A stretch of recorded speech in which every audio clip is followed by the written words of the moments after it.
Hey there, this is Teacher Ola Podcast, episode 28, Passive Voice, What You Need to Know. My name's Ola and I'm an online English teacher. This podcast is for you if you're an English learner who wants to speak English with more confidence and get rid of speaking barriers. You'll boost your vocabulary, brush up your grammar, improve your pronunciation and see how to have a tense-free conversation with another English-speaking human beings. Go to my website for full transcripts and worksheets to each episode. Happy learning! Hello everyone, welcome back. Thank you for tuning in. Today we're talking grammar, passive voice. There's this common question many students ask, do they really use it? Well, I hope after this episode you won't hesitate anymore. Passive voice is so powerful. It allows you to choose where to draw your listener's attention. It allows you to control the information you're about to share.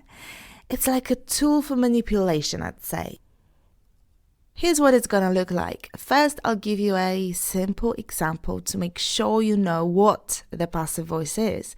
Then, I'll tell you the difference between a passive verb and an active verb. Following that, we'll move on to forming your own passive sentences in 2 simple steps. Then, I'll give you a list of 4 situations in which you definitely want to use the passive. That will be the answer to your question, do they really use it? Then I'll tell you about 3 big differences between Polish passive voice and English passive voice. And please pay attention to this part because I believe that's the source of all confusion for us Polish speakers when it comes to passive voice. And finally, at the end of this episode, you'll have a chance to repeat after me sentences in passive voice, questions, negations, all of them, different kinds.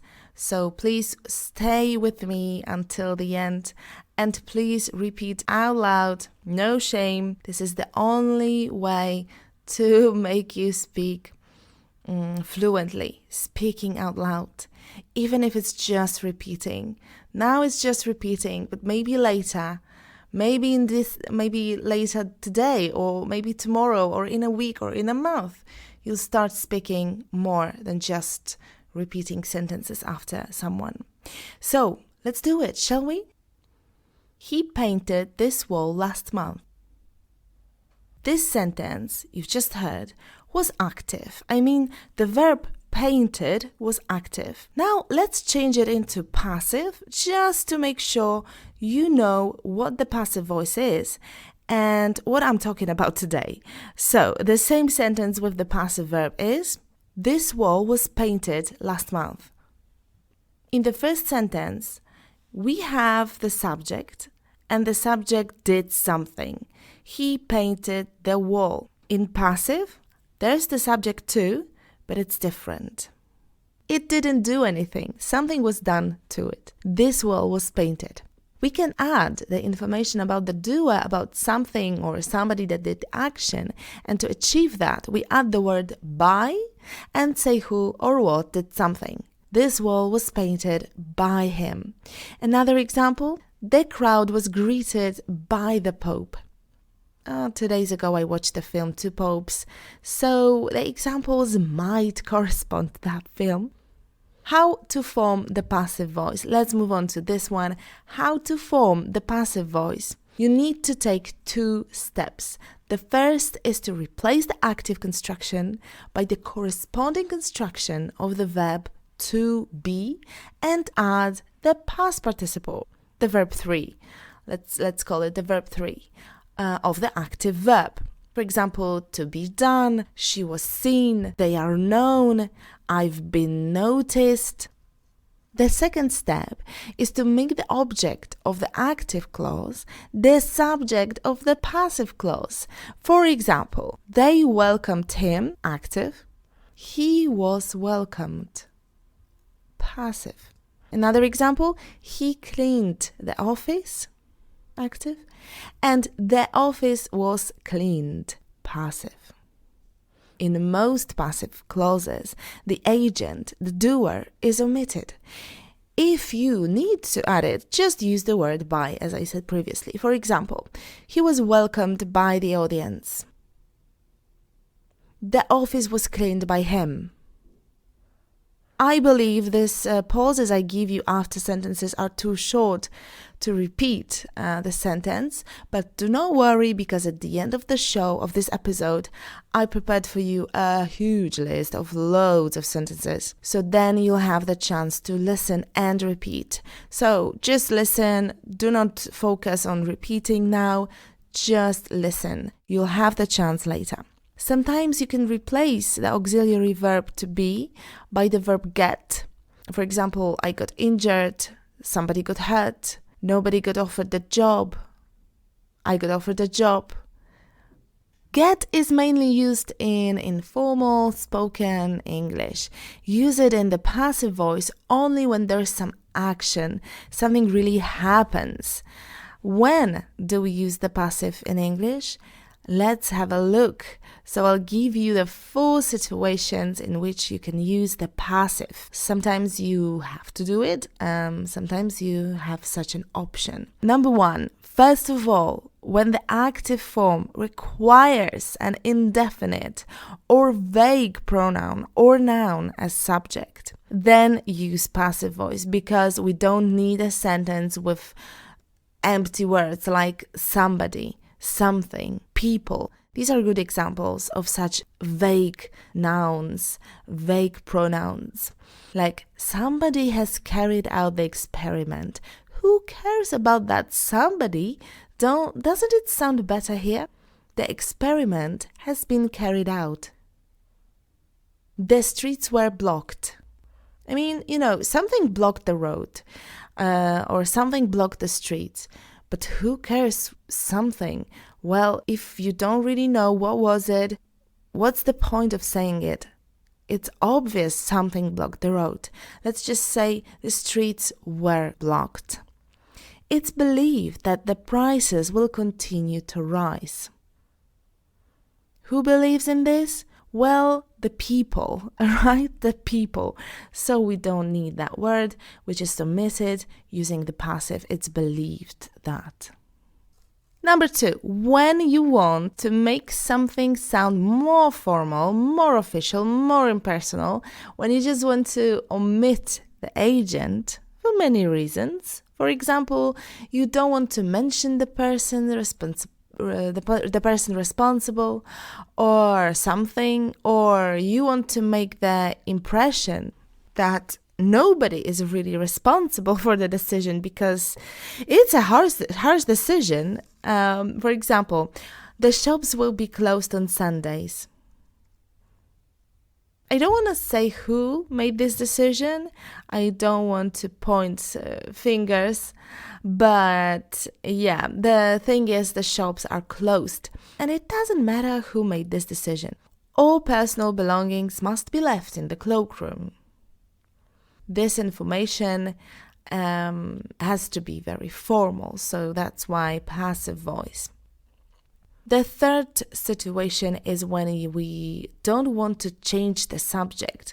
Look at the example. John walked into the office. He was immediately asked to leave. He was shattered.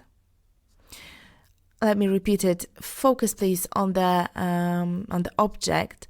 John walked into the office. He was immediately asked to leave. He was shattered. So your attention is automatically sticked to John. He is everywhere. John walked, he was shocked, he was asked to leave, he was shattered. If I didn't use the passive voice here, I would have to change the subject. So draw your attention away from John, and I don't want that. So I would have to add the word they, or I don't know, the people, or maybe the board. But I didn't want that. I wanted to keep your attention focused on John. And it's a perfect segue to number 4. Number 4, and please remember this, I want you to open your mind. Lots of students, and I was among them too, think there's just one way of saying something, one correct, proper way of stating something. But guess what? It's not like that. You can always choose from a variety of grammar points of view, not to mention vocabulary. If you are more interested in this object, if you don't want to mention the agent, just use the passive. Sometimes the passive and the active may be used, and it's up to you. What do you choose? The choice is yours. For example, the gang put fire to the bank. Active. The bank was put on fire by the gang. Passive. Well, the choice is yours, really. The difference is tiny. It's just your decision. Where do you want to draw my attention? To the gang or to the bang? Let's move on. Okay, in Polish, we form passive sentences as well, and we do it the same way. Why is it so confusing then? It shouldn't, right? Since it's the same. Well, it is confusing, and if you do not feel completely confident using it, I'm with you. I know why, and I'll try to make it clearer for you. I won't go into mundane grammatical details. I won't use phrases like an accusative object, direct object, indirect object, transitive verb, the dative object, and so forth. It's completely unnecessary. It won't help you to overcome your language barrier by no means. Nevertheless, understanding and using passive with confidence definitely will. So let's move on and let's have a look at these three main differences. Number one, some Polish active sentences have two objects. For example, my sister gave me a present. My sister gave me a present. So here we have two objects, me and a present. The consequence of that is we can make two passive sentences. I was given a present by my sister, or the present was given to me by my sister. And it doesn't occur in Polish. You can't do things like these. So, most common is to use the first option, I was given a present. Let's try to translate those two passive sentences into Polish. I was given a present. Ja zostałam dana prezent. The present was given to me. Prezent został mi dany. The first sentence, ja zostałam dana prezent, is ungrammatical. This is when we come to the core of your problems with passive voice. In general, the passive is much more common in English. In Polish, the use of the passive is much more restricted. A sentence such as, I was given a present, cannot exist. What do we do in Polish? We use different constructions, like dano mi prezent or dostałam prezent. I don't have to reveal who did it, who is the agent, and still I avoid the passive. Number two, what about phrasal verbs and any other verbs followed by a preposition? Well, in English, you keep the preposition after the verb. For instance, she looks after her granny, active. Her granny is looked after, passive. In Polish, we don't have it. For example, the employees talked about the results, active. The results were talked about, passive. Talked about, we keep this preposition. Well, can we translate the passive sentence into Polish? Heck no, but let's try. Wyniki były rozmawiane o. Number three, there is a group of verbs you can't use in passive in Polish, but you most definitely can do it in English. If you don't know about that, you don't use it, and you also might flinch when you hear it. You're confused because you can't translate it. So let's learn the list. Let's have a look at the example first. Ja jestem oczekiwana znać wszystkie odpowiedzi. Ridiculous, but in English, perfectly fine. I'm expected to know all the answers. And it's not just expect, it also applies to say, she's set to win the race. Believe, we're believed to finish the house in May. Rumor, It was rumored that they went on holiday together. Report. The number of unemployed is reported to be higher. And many more. For example, claim, consider. In Polish, we just have, more options, I would say. We have more means of drawing attention away from the agent. For example, mówi się, że ona wygra wyścig. Now, finally, I want you to make it practical. The more sentences you're able to understand, retain, and repeat after me out loud, the better. If you're still unconvinced and need more reasons why, you definitely should start speaking to yourself. Go to episode 9, teacherola.com/9. Don't end up here repeating these sentences. This is perfect, this is great exercise, but don't stop just here. After this episode, please download the worksheet and do your homework. It's a quick check, 2 exercises, answer key, and you're done. Are you ready? Okay, let's do it. The office is cleaned twice a week. The office is cleaned twice a week. Was Oliver Twist written by Charles Dickens? Was Oliver Twist written by Charles Dickens?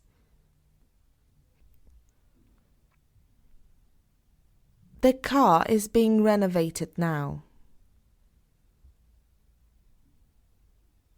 The car is being renovated now. I was born in Reno. I was born in Reno. Where were you born? Where were you born? The police were given the clues. The police were given the clues. The bed was being made when I entered my hotel room.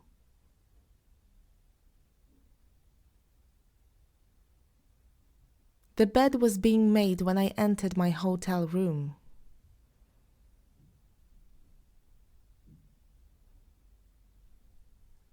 This can't be explained.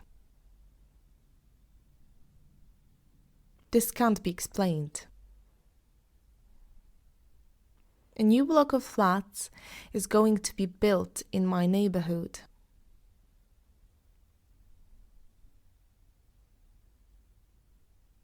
A new block of flats is going to be built in my neighborhood.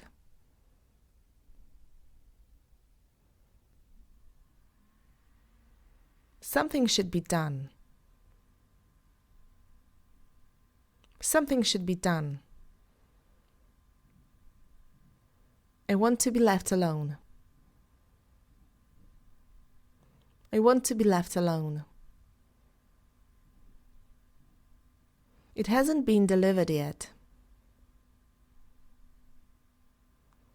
It hasn't been delivered yet. Yes, they have already been posted. Yes, they have already been posted.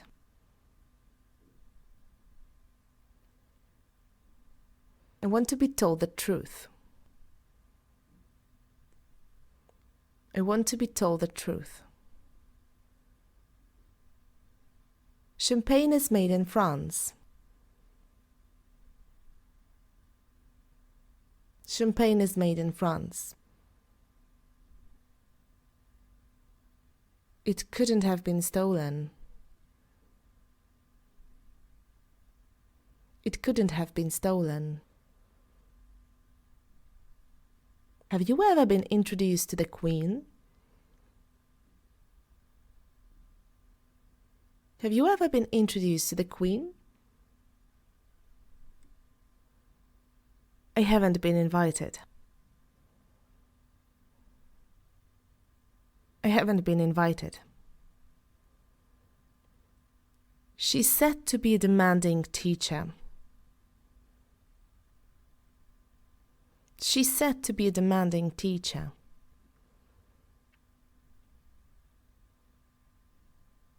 It's said that there's no chance of them coming back together.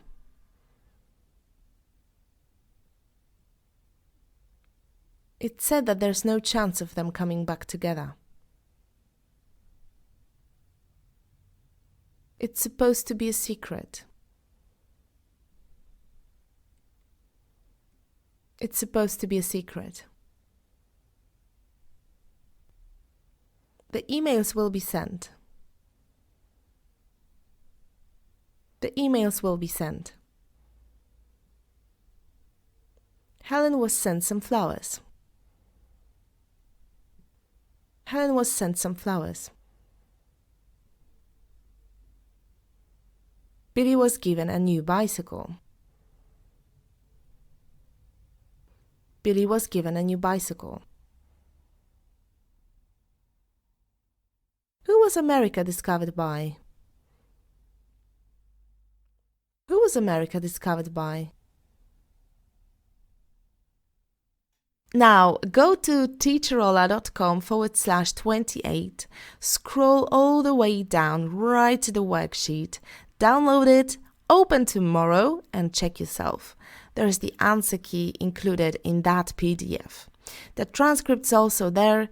Just like the worksheet, it's always free for you, my dear friend. teacherola.com/28. If you know someone who needs to know more about the passive voice, let them know. Share it, please.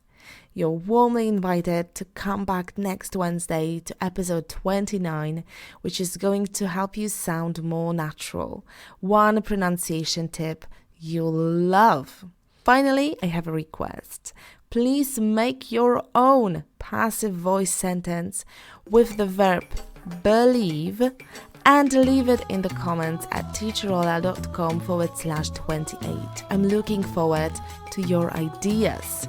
Write your own passive voice sentence with the verb believe. And now have a great week. Till next Wednesday. Happy learning. Bye bye.